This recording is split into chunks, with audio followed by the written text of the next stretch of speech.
This is AlSanussi. Today we're talking about the Hierophant.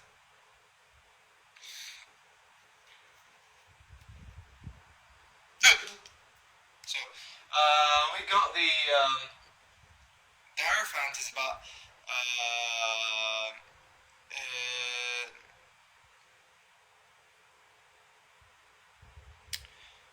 you have the Emperor and the Empress, and there are actions that the Emperor does that shape the Empress, and the Empress does that shape the Emperor.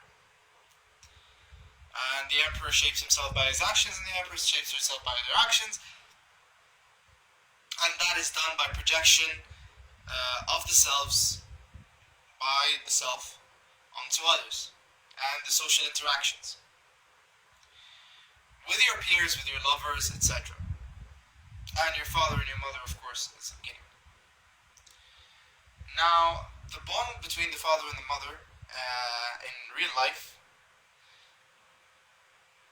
you can see it straight away where, in your daily interactions. Your interactions with your lovers, your interactions with your friends.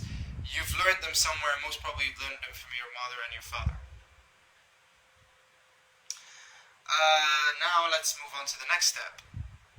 The Hierophant is about the superiority and inferiority programmings that we move through. I don't like using the word complex because that denotes a negative thing. Or not necessarily a negative thing, but it denotes malice, because some negative things are good for you, a lot of good negative things are good for you. But it's about the superiority and inferiority circuit, like programming that you've learned when you were a kid.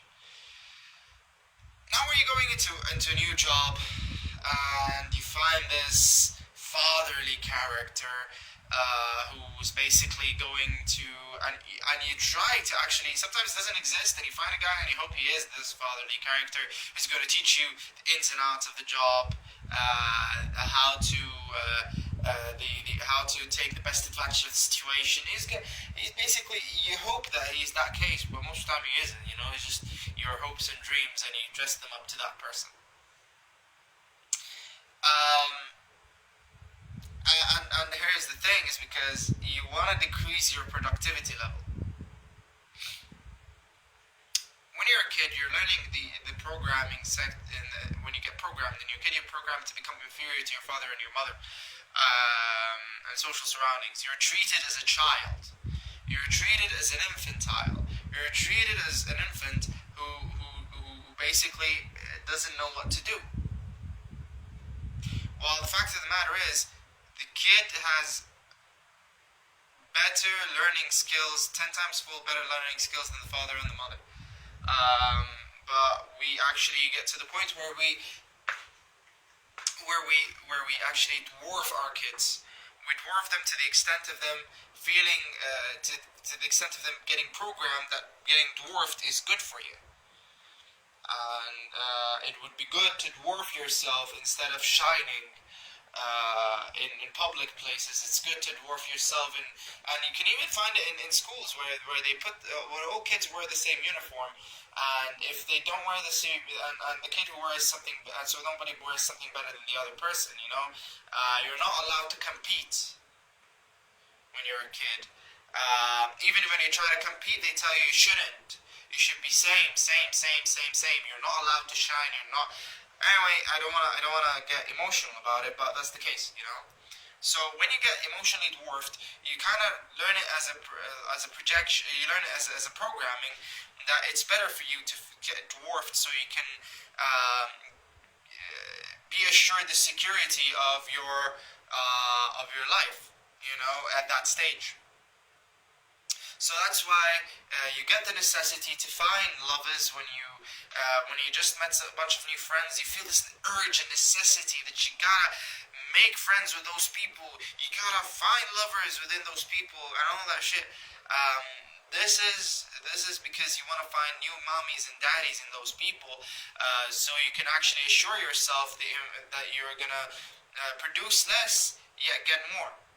But this is, of course, there's a big fallacy in the situation, because at the end of the day, your peers and your friends have no control over your future, and they have no control over your productivity.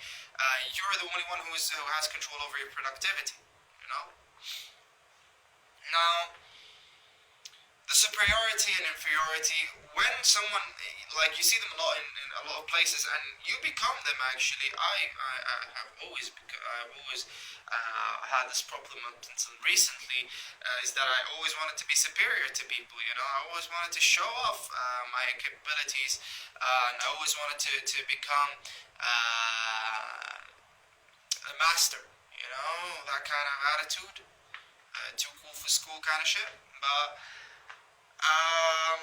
you live and you learn that this is not how you produce more. This is how you give yourself excuses to sit on your ass and do absolutely nothing. Like I'm kind of doing right now, because I have work to do. And I'm giving this lesson. But anyway, now, the fourth thing that I want to talk about is to create your own diagrams of monitoring. Now, we talked about previously, I gave you a shitload of exercises. I gave you an exercise to actually, for meditations, to increase your awareness of your emotions and to increase your awareness of your thoughts and all that beautiful stuff. And I want you to actually start handling diagrams. Of course, in any book or magic book or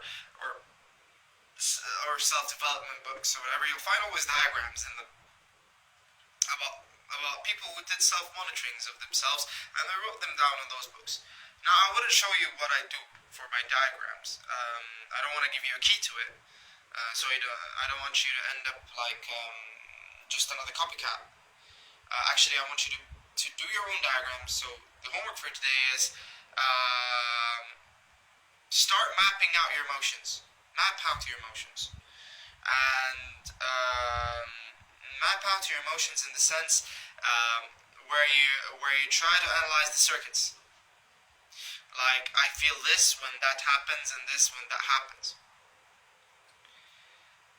That's for the diagrams. Now, we're going to talk about the Hierophant is connected to the dream world. At least in my deck, because in my deck he is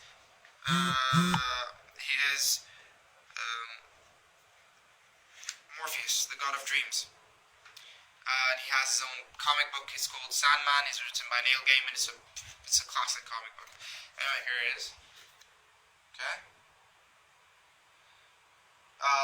Of course, as usual, I want you to write down in the comments under the post, the symbols and what they mean to you, like the mask on top of the face of the Hierophant, and why is it just covering his eyes and part of his nose and not his whole face. The hands pointing upwards, the peacock feather, the staff in his right hand, and why his left hand is down and his left hand is up and his right hand is down, opposite to the magician. Now, when you're dealing with the symbolism, please don't go and refer to, like I noticed earlier when you handled the magician, you guys started going into in the box kind of thinking patterns, like if the staff means something to do with the spirit, and it's all cool. I like them all. I like all your posts. They opened up new ideas in my mind. But I want you actually to think in a different perspective. Stop thinking in a magical perspective. And stop thinking in a mystical perspective. Think more within the realms of pragmatism. And give me your answers. Think out of the box. Even when it comes to magic, don't think inside of the box that the hundreds of magicians have put their work in. And get your head out of that. and you'll find yourself manifesting your results with much better style than you used to. Now, we talked all about that and the dreams and whatnot, and the symbolism and all that amazing stuff.